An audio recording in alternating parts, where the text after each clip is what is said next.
일주일 동안 그 가사를 통한 고백이 이렇게 되기를 소망합니다. 한 주 동안 주님이 나의 힘이시군요 라고 고백하고, 주님이 나의 전부이시고 나의 구원이시군요 라고 고백하는 한 주가 되시기를 바랍니다. 여러분, 그 대한민국에 우리 개혁교회, 개신교 있잖아요. 개신교 교단이 몇 개나 되는 줄 아세요? 교단이 한 370개 정도가 됩니다. 그러니까 개신교니까, 개혁교회니까 뭐 기독교, 장로교, 감리교 뭐 막 하면 370개 정도가 돼요. 그러니까 교단이 370개라는 이야기는 그 교리가 다르다는 이야기예요. 여러분, 그 너무 놀라셔서 제가 말씀드리는 건데요. 교단이 다른 게 안 좋은 게 아니에요, 여러분. 다양한 것들을 품어내기 위한 하나님의 방편입니다. 물론 이제 그 안에 다른 것들도 있지만 너무 놀라셔가지고 교리가 다르다는 거예요. 교리가 다르다는 얘기는 아주 조그만 교리 차이에서부터 때로는 매우 큰 교리 차이가 있을 수 있습니다. 교단이 370개 정도 되니까, 그렇다면 교회는 몇 개나 될까요? 개혁교회, 개신교는 교회는 8만 3천 개 정도가 돼요. 제가 보니까 참고로 생각해 보니까 성가대가 리액션이 좋으세요. 안 되겠어요. 성가대를 바탕으로 리액션을 참고하면 안 될 것 같아요. 개신교는 교회는 8만 3천 개 정도가 됩니다. 그런데 이 그 한국 교회의 특징 중에 하나가 뭐냐면요, 그 어떤 그 위에서 이렇게 오더를 내려서 이렇게 행하는 것보다 개교회가 가지고 있는 특징들이 더 있어요. 교회마다 가지고 있는 신학이 있고, 교회마다 가지고 있는 특징들과 개성들이 있습니다. 개교회가 있는 거죠. 그러니까 한국교회 안에는 8만 3천여 개의 그 특징들과 교회들이 가지고 있는 신학들, 나름의 신학들이 별도로 있다라는 거예요. 예를 들어보면 이런 겁니다. 미국에서 시작된 순복음교회가 미국에서 시작이 됐어요. 풀가스펠이라고. 풀가스펠이 미국에서 시작됐는데, 원래는 회중교회로 시작이 됐어요. 회중교회. 똑같이 다. 그래서 회중교회란 말은 장로라든가 이런 직제가 없다라는 얘기예요. 직제가 없고요. 또한 당회라든가 이런 치리회 같은 게 없어요. 그런데 여러분, 한국에 있는 순복음교회는 다 있어요. 장로님도 계시고 치리회도 있고 당회도 있고 다 있습니다. 그리고 또한 더불어서 스코틀랜드에서 시작된 장로교회, 우리 교회가 장로교회입니다. 장로교회의 특징은 어떤 모습이냐면 그 엄숙하고 정적인 예배를 드려요. 최대한 감정의 표현을 적게 하는, 인간의 감정의 표현을 하지 않는 것이 예배다라고 이야기하는 게 장로교 전통의 예배예요. 인간의 감정은 표현하지 않고 하나님께서 주신 말씀을 그대로 표현하는 거, 그것이 장로교 예배입니다. 그래서 전형적인 장로교 예배당을 가보면 설교단이요, 항상 설교단 인도자석 따로 있어요. 설교단이 되게 높아요. 이렇게 올라와서 또 계단 타고 올라가야 될 정도의 설교단이 굉장히 높게 돼 있습니다. 그게 장로교의 전형적인 특징이에요. 그런데 한국에 들어온 장로교는 뭐부터 시작하죠? 주여부터 시작을 합니다. 그렇죠. 한국에 들어온 장로교는 함께 열정과 우리의 감정을 표현해서 함께 찬양하며 예배를 시작을 해요. 그래서인지 외국에 나가서 뜨겁게 기도할 때 뭐라고 이야기하냐면요, 코리안 스타일로 기도합시다 이렇게 얘기해요. 코리안 스타일 기도합시다 이러면은 뜨겁게 통성으로 기도하고 막 이렇게 하는 그런 모습이 있습니다. 제가 왜 이런 말씀을 드리냐면, 교단이 370개고 교회가 8만 3천 개예요. 그러면 각 교회마다, 교단마다 뭔가 특징이 있을 텐데 그 특징 중에 교회됨의 가장 알맹이가 뭘까라는 생각이 들었어요. 그 교회됨의 가장 알맹이를 함께 이어서 이야기를 나누어 보려고 합니다. 교회됨의 그 알맹이를 가지고 함께 나아가려 합니다. 그래서 교회라는 것이 어떤 것이냐면, 예수 그리스도를 구주로 고백한 사람들의 모임을 뭐라고 해요? 교회라고 이야기합니다. 교회가 뭡니까? 라고 이야기했을 때, 예수 그리스도를 나의 구주로 고백한 사람들이 모여서 함께 예배드리는 거, 함께 활동하는 거, 함께 모여있는 그 자체가 바로 교회입니다 라고 이야기합니다. 그런데 이 8만여 개, 그리고 세상의 전 세계를 보면 더 많겠죠. 교단을 보면 더 많을 것이고, 그 많은 교회들 가운데 가장 공통적인 거, 가장 신앙의 정수라고 이야기할 수 있는 거, 신앙의 가장 기본이라고 이야기할 수 있는 것이 무엇인지, 본질이라고 이야기할 수 있는 것이 무엇인지를 함께 나누고 또 정리해 보는 시간을 갖도록 하겠습니다. 우리가 신앙생활 하다 보면 주로 그 믿는 것보다 우리는 행동을 중요하게 여깁니다. 행동을 해야만 어떤 결과가 일어나고, 행동을 해야만 어떤 변화가 일어나기 때문에 행동을 해야 돼 라는 것들을 먼저 이야기를 합니다. 그런데 여러분, 행동하기에 앞서서 행동하기 위해서는 속에 뭐가 있어요? 그 행동하기 위한 동기가 있어요. 믿음이 있고 어떤 확신이, 신념이라는 게 있습니다. 374개 교단 8만여 개의 교회가 가지고 있는 그 수만 가지 신학과 전통 중에서 절대 놓쳐서는 안 될 필수적이고 근본적인 믿음이 뭘까? 함께 그것들을 하나하나 걷어내고 남은 거, 그것들을 함께 나누어 보도록 하겠습니다. 오늘 우리는 그 답을 찾기 위해서 서기 30년으로, 서기 주 30년으로 시간을 거슬러서 한번 올라가 보겠습니다. 그때는 30년이면요 교단도 없어요. 교회 건물도 없고요, 성경책도 없고 찬송가도 없고, 성가대는 없는데 찬양하는 사람은 있었겠죠. 그렇죠. 나팔 불며 찬양하는 레위인들은 있었어요. 있는 것은 오직 율법과 성전과, 그리고 나사렛에서 예루살렘에 소문이 돌기 시작했어요. 나사렛에서 온 특이한 랍비 같은 분이 한 분 계신데, 그분이 바로 예수라는 분이 한 분이 있더라라는 이야기가 소문이 돌기 시작합니다. 예수님께서 공생의 사역을 시작하신 지 2년 반쯤 지난 후에 갈릴리 바다 북쪽으로 40km 정도 떨어진 곳에 가이사랴 빌립보라는 지역이 있어요. 가이사랴 빌립보라는 지역에 예수님께서 제자들과 함께 가십니다. 그곳에 예수님께서 제자들과 함께 가시는데, 그곳이 어떤 곳이냐? 그곳의 원래 이름은 파네아스라는 곳이에요. 파네아스라는 곳의 이름은 판이라는 신이 다스리는 땅, 이런 의미예요. 판이라는 신이 다스리는 땅이라는 말이 파네아스라는 말인데, 그 목축의 신을 섬기는, 판이라는 목축의 신을 섬기는 땅이 바로 그 땅이에요. 그러니까 그 가이사랴 빌립보라는 원래 땅의 이름은 파네아스라는 땅인데, 그곳에는 우상이 가득하고 다른 이방신들이 가득한 곳이 바로 그 땅이라는 거예요. 그런데 그 땅을 헤롯 빌립, 예수님이 태어날 때 헤롯 왕이었던 대왕 헤롯을 그 자녀들입니다. 그 자녀들인 헤롯 빌립이 그 땅을 다스리게 돼요. 그 땅을 다스리는데 로마 황제 가이사랴에게 너무나 잘 보이고 싶은 거예요. 뭔가 잘 보이고 싶고 더 승진하고 싶고, 그래서 그 파네아스라는 땅을 리모델링을 합니다. 도시 전체를 리모델링을 해요. 그 땅 중앙에는 가이사랴를 기념하는 왕궁을 세우는데 황금으로 도배를 하고, 또 황제를 위한 신전을 세우고, 또 다른 신들을 향한 신전을 막 세워서 이 가이사랴 빌립보라는 지역을 들어서자마자 황금으로 번쩍번쩍하는 그러한 도시를 만들어 놓습니다. 그리고 그곳에다 이렇게 선포를 합니다. 가이사가 주님이다라고 선포하는 그 가이사랴 빌립보라는 곳이 어떤 곳이냐면, 황제 숭배와 우상 숭배가 가득한 곳이 바로 이 가이사랴 빌립보라는 지역입니다.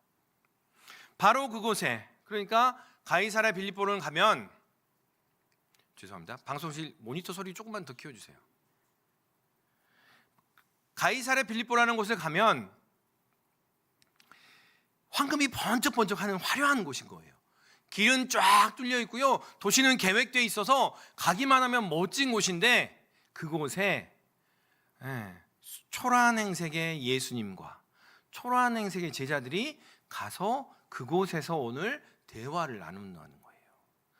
가이사랴 빌립보에서 뭐라고 이야기하냐면, 계속해서 가이사랴가 주님이시다, 가이사가 주님이시다, 가이사가 왕이다라고 이야기를 하는데, 그 한복판에서 오늘 우리가 듣는 그 이야기를 선포하고 있더라라는 거예요.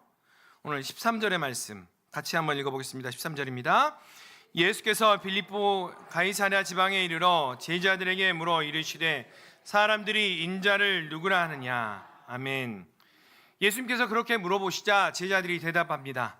세례 요한이라고도 하고 엘리야나 예레미야나 선지자 중에 한 사람이라고 말을 합니다. 이 말은 이런 얘기예요. 예수님이 사람들이 나를 뭐라고 하디? 라고 물어보니까 세례 요한같이 정의롭고요, 엘리야처럼 능력 있고요, 예레미야처럼 눈물이 많은 그냥 선지자 같아요 라고 이야기를 하더라는 거예요. 그냥 이런 얘기예요, 여러분. 그냥 선생님 같아요, 옆쪽에 있는 목사님 같아요 라는 수준이에요. 그 이야기는 오늘 제자들이 세례 요한이라고도 하고 엘리야라고도 하고 예레미야 같다고 하는 얘기를 바꿔서 이야기하면 예수님은 그냥 4대 성인 중에 한 명 같아요. 그냥 먼발치에서 그림 그려놓고 보면 아, 멋져 보이는구나, 마음의 위로나 얻어야지 라는 수준으로 이야기하는 이야기들이 바로 그 제자들이 했던, 사람들이 하는 그러한 이야기라는 거죠.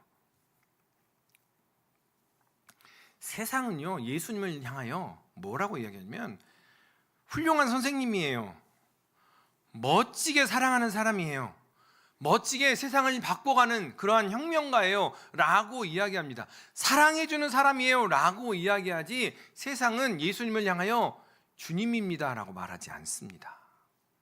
세상은 결코 예수님에 대해서 주님이라고, 예수님에 대해서 왕이라고, 예수님이 메시아라고 이야기하지 않아요. 세상은 그냥 선생님 같아요, 아, 성경을 읽으면 좋은 것 같아요 라는 수준으로 그렇게 폄훼하여서 예수님을 이야기합니다. 그래서 예수님께서 다시 한번 묻습니다. 그렇다면, 그래, 세상은 그렇다 치고 너희는 나를 누구라 하냐? 너희에게 있어서 나는 누구냐라고 물어보십니다. 그때 시몬 베드로가 나서서 이야기를 합니다. 우리 16절의 말씀 같이 한번 읽어볼까요? 16절입니다. 시몬 베드로가 대답하여 이르되 주는 그리스도시요. 아멘. 시몬 베드로가 대답하여 이르되 주는 그리스도시요 살아계신 하나님의 아들이십니다 라고 고백을 합니다. 이 이야기를 우리는 너무나 익숙해요. 너무나 우리가 이 시대를 살아가는 그리스도인들에게 있어서 이 단어는, 이 구절은요, 그냥 다 아는 단어예요. 그래서 전혀 감흥이 없어요. 다시 한번 16절 시작. 시몬 베드로가 대답하여 이르되 주는 그리스도시요 살아계신 하나님의 아들이십니다. 아멘. 여러분, 만약에 제가 저희 딸에게 1월 1일 날 이야기를 하는 거예요.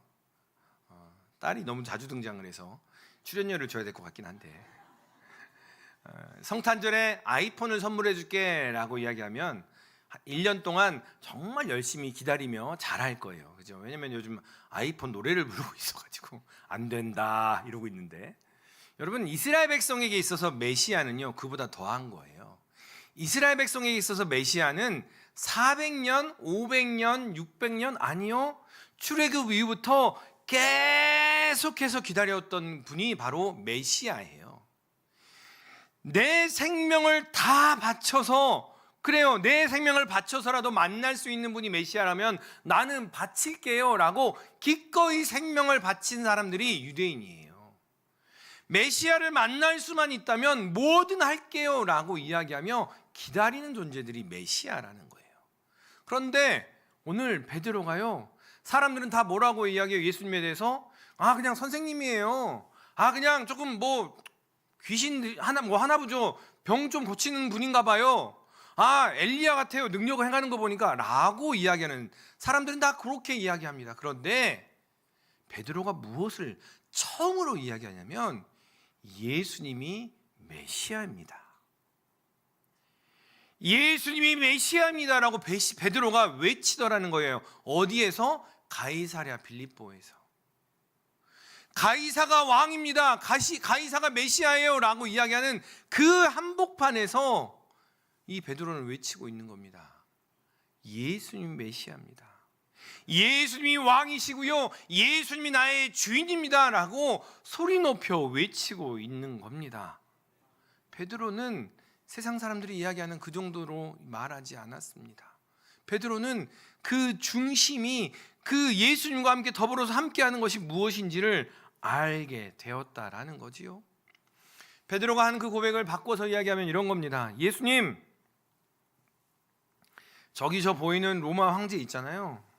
황금 투구와 황금 갑옷과 황금으로 된 칼을 차고 황금으로 덧입힌 말을 타고는 저 가이사, 로마 황제 가이사가 왕이 아니고요, 저 화려한 성궁, 저 화려한 황제를 위한 제단, 그것이 나의 신이 아니고요, 바로 당신 예수님이 하나님이 보내신 마지막 왕이십니다. 예수님이 나를 통치하실 유일한 왕이십니다 라고 고백을 하고 있는 거예요. 다시 말하면 이 얘기는 이겁니다. 저기 보이는 뭔가 자수성가한 저 멋진 사장님이 내 모델이 아니에요. 저기 보이는 뭔가 시골에서 이렇게 올라와서 뭔가 개천에서 용난 것처럼 성공한 저 사람이 내 모델이 아니고요, 예수님이 나의 모델이에요.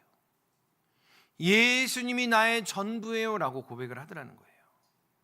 화려한 신전과 같은 집, 화려한 차, 그 화려한 명성이 나의 신이 아니고, 그것을 얻기 위해서 내가 뭔가를 애쓰는 그러한 것, 그것이 아니고 예수님이 나의 주님이며 예수님이 나의 왕입니다 라고 베드로가 이렇게 고백하고 있더라라는 거예요. 이러한 고백이 여러분과 함께 하시기를 소망합니다. 이 시간을 통해서 그러한 고백이 여러분 안에 있는지 다시 한번 점검하고, 이 고백이 있어야 바로 교회임을 기억하시기를 바랍니다. 다시 한번 말씀드립니다. 교회는요, 예수 그리스도를 고백한, 예수 그리스도를 주로 고백한 사람들의 모임입니다. 베드로의 이 고백이 없다면 우리는 교회가 아닌 것이고요, 하나님의 백성이 아닌 것이고요, 이 고백 없이는 하나님의 능력과 하나님의 은혜를 입을 수 없다는 사실을 기억하시기를 소망합니다. 이 고백만 있으면 우리는 하나님의 사람이며, 이 고백만 있으면 하나님께서 우리를 책임진다는 그 사실을 기억하시는 우리 모든 믿음의 식구들 되시기를 소망합니다. 이 고백을 들으신 예수님께서 너무 기뻐하셨어요. 그래서 이렇게 말씀합니다. 17절 같이 말씀 읽겠습니다. 예수께서 대답하여 이르시되 바요나 시몬아, 내가 복이 있도다. 이를 내게 알게 하니는 혈육이 아니요 하늘에 계신 내 아버지시니라. 아멘. 예수님께서는 베드로의 고백을 향하여 이렇게 말합니다. 혈육이 아니라고 이야기합니다. 베드로가 예수님을 2년 반 동안 따라다니며 탐구해보고 연구해보고 예수님의 말씀을 분석해보니, 아, 예수님 메시아구나 라고 말한 게 아니더라라는 거예요. 여러분, 우리 주위를 보니까 교회를 오래 다닌다고 성경을 많이 한다고 하지만, 그렇게 많이 성경을 알지만 예수님이 나의 왕이라고 고백을 못하는 사람들이 있더라는 거예요. 다시 말하면 예수님께서 나의 왕이십니다, 예수님이 나의 주인이십니다 라고 고백하는 것은 철저한 하나님의 은혜이더라라는 거예요. 우리가 해보려고 애써서가 아니라요, 먼저는 하나님의 은혜로 말미암아 우리가 고백할 수 있게 되었더라라는 것을 기억하시기를 소망합니다. 그리고 혹시나 여러분 마음 가운데 과연 예수님이 그런가 라는 의심이 든다면, 일주일 동안 우리가 그 얘기를 했어요. 여러분, 예수님은요, 여러분 한 사람 한 사람을 구원하기 위해서, 여러분 한 사람 한 사람 죽음으로 달려가는 여러분을 구원하기 위해서 여러분 마음 가운데로 들어오셔서 당신을 찢어서 생명을 낸 그분이 바로 예수님입니다. 죽음을 향하여 달려가는 여러분을 밀쳐내고 대신 죽어서 여러분을 구원하신 분, 죽음을 향하여 걸어가는, 뚜벅뚜벅 걸어가는 여러분을 향하여 아니야, 그 길로 가지마, 돌아서 생명을 향하여 가자라고 당신을 쪼개셔서 그 생명의 샘물을 흘러가게 하신 그분이 바로 우리 예수님이십니다. 그러니 믿을만하지 않습니까? 한번 믿어볼만하지 않습니까? 라고 오늘 이야기를 합니다. 이 시간 함께 우리가 고백했으면 좋겠습니다. 우리 마음 가운데 베드로의 고백과 같이 주는 그리스도시요 살아계신 하나님의 아들이십니다 라는 그러한 고백이 여러분 마음 가운데 있기를 소망합니다. 그러한 고백이 하나님의 은혜로 말미암았다라고 이야기합니다. 예수님을 나의 생명입니다, 나의 왕입니다, 나의 하나님입니다 라고 고백하는 것은 전적인 하나님의 은혜이며 계시라는 겁니다. 먼저는 오늘 이 자리에 함께 하신 여러분이 예수님을 나의 주님이라고 진심으로 고백하신다면 여러분은 이미 하나님의 놀라운 계시를 받고 계신 분이라는 것을 기억하시기를 소망합니다. 우리가 예수님이 나의 주님입니다라고 고백했다는 것은요, 하나님의 계시로 말미암아 하나님의 은혜로 말미암아 그렇게 고백했다라는 거예요. 이 고백이 여러분의 고백입니까? 그렇다면 우리의 삶의 태도는 달라져야 합니다. 달라질 수밖에 없더라라는 거예요.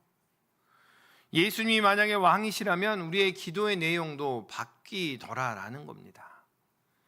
여러분 요즘에 사실은 우리가 헷갈려요. 왜 헷갈리냐면 계속 왕 이러니까 왕을 그려봐야 되는데 우리가 눈을 돌려서 이렇게 보면 사회를 보면 대통령도 막 그 타운홀 미팅 이렇게 하면서 막 질문도 받고 막 토론도 하고 막 이러잖아요. 그러니까 그 모습이 우리 속에 머릿속에 먼저 들어오는 거죠. 탈권위. 그런데 여러분 예수님이 베드로가 고백한 주는 그리스도시요 살아계신 하나님의 아들입니다라고 고백했던 그 이야기는 예수님이 누구라고요? 하나님이시라는 얘기입니다. 예수님의 말씀이 하나님의 말씀이라는 선포입니다. 여러분 왕 앞에 가면 왕에게 여러분 협상을 하거나 소위 왕에게 딜을 할 수 있으세요? 왕은요 혹시 왕이 있는 모습을 그려보거나 왕이 있는 전제군주 시대의 그 과거의 모습을 보게 되면 왕 앞에서는 그냥 청종하고 순종하는 것만이 답이에요. 왕과 뭔가 협상을 한다, 왕과 뭔가 협의를 한다 이런 것은 조금 어려운 상황인 거죠.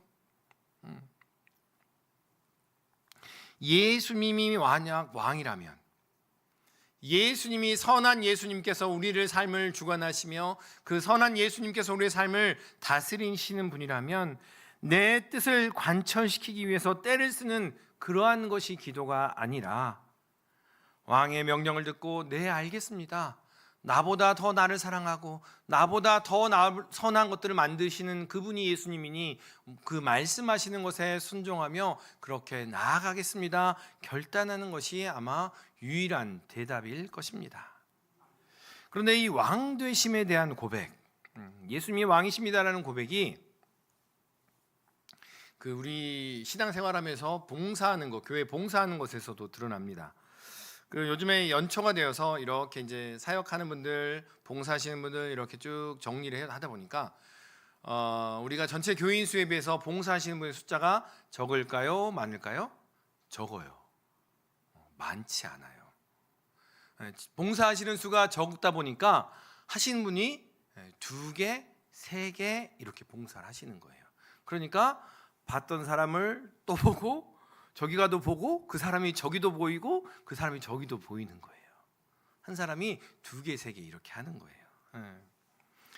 이 시점에서 여러분에게 한번 여쭤보고 싶습니다. 그리스도인인 여러분께 한번 여쭙니다. 지금 땀 흘려서 봉사하고 계신 여러분, 그 여러분의 수고와 봉사는 정말 메시아이며 왕이신 예수님을 중심으로 하고 계십니까? 라는 질문이에요. 열심히 소리 높여 찬양하고 열심히 아이들을 가르치며 열심으로 많은 것들을 하는데 그 중심에 왕이시며 메시아이신 예수님께서 계시냐라는 이야기입니다. 더불어 또 반대로 여쭤봅니다.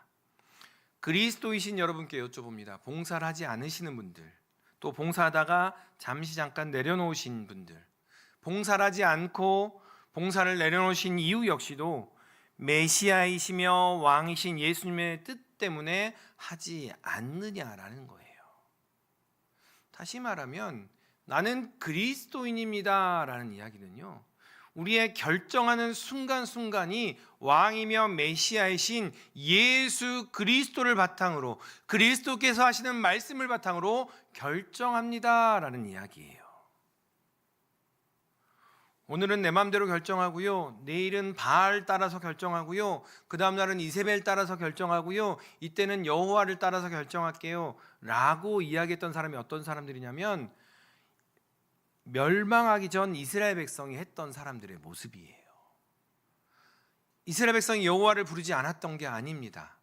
오늘은 여호와, 내일은 바알, 그 다음 날은 이세벨, 다른 것들을 내 마음대로 부르며 그들을 따라가는 모습이 이스라엘 백성의 모습이었다라는 거예요. 그리스도인입니다라는 이야기는요, 우리가 무엇을 행하든, 내가 교회입니다 라는 이야기는요, 우리가 무엇을 행하든 혹은 행하지 않든 그 모든 결정의 중심에 예수 그리스도가 계셔야 함을 의미한다라는 겁니다. 무엇을 행해도 그리스도 때문에 행하는 것이고요, 하지 않는 것도 그리스도 때문에 행하는 것이다 라고 이야기를 하는 거예요. 그런데 이제 점점 바뀌어갑니다. 뭐 때문에? 뭘로 바뀌어갑니까? 오늘 설교가 은혜가 됐어. 누구 중심으로? 나 중심으로. 그리스도가 나에게 도움이 돼. 성가대 하는 것이 나에게 은혜가 돼. 이렇게 봉사하는 것이 나에게 힘이 돼 라고 나 중심으로 모든 것들을 바라보면서 우리의 신앙이, 우리의 교회가 세속화되어 가더라라는 겁니다. 안타깝게도 오늘날 많은 사람들이 바로 이 지점에서 신앙의 본질을 잊어버리곤 합니다. 신앙의 본질을 잃어버리곤 합니다. 자기 의나 인간적인 열심이 앞서다 보니까요, 상처를 주게 되고요, 상처를 받게 됩니다. 결국 교회를 떠나는 일들이 발생하는 거죠. 신앙생활하다가 상처받고 떠난 분들의 이야기를 혹시나 들어보셨습니까? 한 번씩 들어보시면 좋을 것 같아요. 나오다가 안 나오실 것 같아요. 전화하세요. 왜 안 나와? 한번 물어보시고, 왜 안 보여? 라고 물어보시면 뭐 여러 가지 이야기들이 있을 수 있어요. 세상에 목사님이 그렇게 말할 수 있어? 아니, 내가 오랜만에 갔는데 장모님이 나를 아는 체를 안 해. 이 추운 날씨에 가운 입고 이렇게 찬양을 했는데 박수도 안 치고 아멘도 안 하고, 그쵸? 뭐 이런 서운함. 내가 오랜만에 갔는데 세상에 나를 아무도 아는 체를 안 하네? 라는 서운함들이 하나하나 쌓여가더라는 거죠. 그러한 이야기들을 통해서 쌓여가서 교회를 점점 멀리하는 그러한 모습들을 종종 볼 때가 있습니다. 이런 이야기를 들을 때마다 혹시 먼저는 목회자로서 얼굴이 화끈거리기도 하고, 이 시대를 살아가는 한 사람의 목회자로서 죄송한 마음이 들기도 합니다. 그런데 그 이야기를 가만히 이렇게 듣다 보면 그들이 예수님이 떠난 게 아니더라는 거예요. 예수님이 싫어서 떠난 게 아니더라는 거예요. 예수님이 미워서 떠나거나 예수님이 신뢰할 만하지 못해서 떠난 게 아니더라는 거예요. 예수님은 여전히 위하고 사랑하고 그 마음 가운데 있더라라는 거죠. 그런데 그들이 싫어한 건 뭐였냐면, 교회 안에 덕지덕지 붙어있는 비본질적인 것들, 본질이 아닌 것들, 본질이 아닌 것들 때문에 교회 때문에 시험 들었어요, 힘들었어요 라고 하고 교회를 떠나가더라라는 거예요. 나의 열심히 만들어내는 권위주의, 나의 의가 드러낸 율법주의, 이런 것들이 싫었던 거예요. 그런데요, 16세기 독일에 이런 속담이 하나가 있어요. 한번 띄워주시겠어요? 같이 한번 시작. 아기와 함께 목욕물을 버리지 마라. 아기와 함께 목욕물을 버리지 마라 라는 속담이 하나가 있습니다. 여러분, 우리가 함께 신앙생활하면서 이걸 꼭 기억하셨으면 좋겠는데요, 더러워진 애기를 씻기는 거예요. 애를 막 씻기다 보면 물이 더러워져요, 안 더러워져요? 더러워져요. 그래서 물을 바꿔야지 하고 물을 버리는데 애도 같이 버려버리는 거죠. 교회를 이렇게 보니까 부조리한 것들이 보여요. 율법주의와 권위주의들이 보여요. 뭔가 온전치 않은 것들이 보여요. 그거를 제하여야지, 그것 때문에 나 교회 안 가라고 해서 예수 그리스도까지 버려버리더라라는 거예요. 교회 안에 이런 모습이 있어.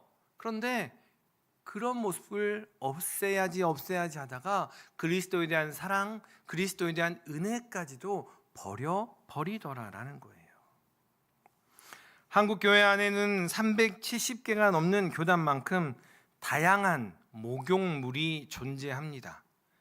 교회가 가지고 있는 전통과 문화와 인간의 열심이 차곡차곡 쌓여서 그것이 그대로 하지 않으면 뭔가가 복음을 따르지 않는 것 같이, 그거를 그대로 하지 않으면 뭔가가 예수님을 따르지 않는 것 같은 그러한 것이 세워져 있는 교회에 그러한 목욕물들이 있어요. 때로는 그 목욕물이 너무 오염되기도 합니다. 악취가 나기도 합니다. 그래서 그 사람들은 더러운 물이 싫어서 대야를 엎어버리고자 싶어서 그것을 엎어버리는 경우도 있어요. 그런데 그때마다 우리는 기억해야 돼요. 그 목욕물을 버리는데 예수님은 끝까지 품고 있어야 하더라라는 거죠. 사랑하는 우리 믿음의 식구들 여러분, 우리는 기억했으면 합니다. 우리가 붙들어야 될 것은 목욕물이 아니더라라는 거예요. 우리가 교회라는 것을 이야기할 때 교회가 이래요 라고 이야기할 때 교회의 위치가 어디며 교회의 모양이 어떠며 교회가 무엇을 해가고 있다라는 것들을 보기 전에 교회 안에 먼저 예수 그리스도가 있는지를 먼저 바라보아야 한다라는 거예요. 우리의 전통을 자랑하고 우리의 예배 스타일을 자랑하며 우리의 종교적인 열심을 자랑하는 것이 아니라 이것은 본질이 아니에요. 여러분, 참 길이며 진리요 생명 되신 예수 그리스도, 그 예수 그리스도를 붙들고 나아가는 여러분이 되시기를 소망합니다. 그 예수 그리스도를 붙들고 주님과 함께 동행할 때 봉사를 하면 기쁘고 봉사를 하지 않아도 기쁘고 예배 드리는 것 자체가 주님과 함께 동행하며 나아가는 그 은혜의 시간들이더라라는 거예요. 그런데 항상 이러면 우리가 얼마나 좋겠어요. 그렇죠? 항상 이러면 너무나 좋을 것 같아요. 베드로도 사실 그랬습니다. 베드로도 사실은 주는 그리스도시요 살아계신 하나님의 아들입니다 멋지게 고백했잖아요. 그런데 그 고백하고 얼마예요? 한 2, 3일 후예요. 2, 3일 후 여러분. 얼마 안 됐어요, 여러분. 베드로가 고백하고 예수님을 만나서 내가 세상을 버릴지언정 주를 버리지 않겠습니다 라고 이야기하며 칼을 쫙 빼들었던 때하고 주님과 더불어서 내가 예수님을 알면 내가 저주받을 거예요 라고 이야기하는 그 날짜 사이가 며칠 안 돼요. 여러분, 어찌 보면 여러분이 베드로보다 나을 수 있어요. 정작 십자가를 지시겠다고 하자 절대로 안 됩니다 라고 얘기해요. 오늘 베드로가 이렇게 고백을 했잖아요. 바로 돌아서자마자 예수님께서 무엇을 이야기합니까? 내가 십자가를 질 거야 라고 이야기하자 베드로가 주님 그러시면 안 돼요 라고 이야기를 하잖아요. 그래서 예수님께서 반응을 이렇게 하십니다. 사탄아 내 뒤로 물러가라 라고 이야기를 해요. 그렇게 멋진 고백을 했지만 때로는 순식간에 무너지는 게 또 우리의 모습이에요. 왜 베드로는 이렇게 멋진 고백을 했지만 또 무너지느냐? 베드로의 머릿속에는 이런 게 있었거든요. 메시아는 죽지 않아. 메시아는 무너지지 않아. 메시아는 멋지게 로마를 뒤엎을 거야 라는 그러한 생각이 있었기 때문에 그렇습니다.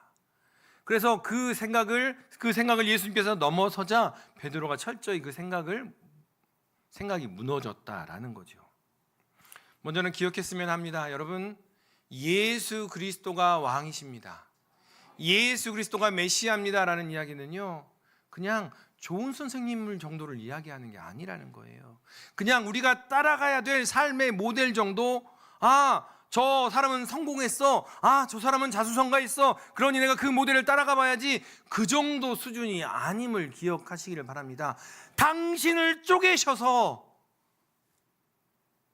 우리에게 생명을 주신 분, 하늘 보좌를 버리시고 이 땅에 내려오셔서 우리를 구원하기 원하시는 그분, 우리와 함께 영원한 생명을 주기를 원하시는 그분이 바로 예수님이고, 그것이 바로 믿는 그리스도인의 본질이며 교회의 본질이더라라는 겁니다.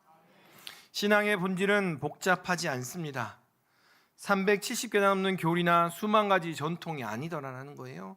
율법과 같이 하나하나 늘려가면서 이렇게 해야 돼요 라는 것이 신앙의 본질이 아닙니다. 이 모든 것들을 다 제하여 버리고 하나하나 제하여 버리고 씻어버린 다음에 남은 마지막 하나의 고백. 예수님은 살아계신 하나님의 아들이며 내 삶의 왕이십니다. 예수님은 살아계신 하나님의 아들이시며 내 삶의 왕이십니다라는 그러한 고백이 여러분의 심장에 새겨지기를 소망합니다. 왕 되신 주님으로 행동하고 행하지 않든지 오직 그분의 영광을 위해서 살아가는, 그 주님과 함께 살아가는 우리 모든 믿음의 식구들 되시기를 주님의 이름으로 축원합니다. 기도하겠습니다. 사랑과 은혜에 충만하신 아버지 하나님, 다른 것 바라보지 않겠습니다. 다른 것 살피지 않겠습니다.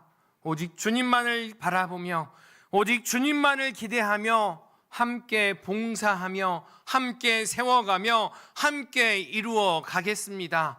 주여 인도하여 주시옵소서. 이 모든 말씀 예수님의 이름으로 기도드리옵나이다. 아멘.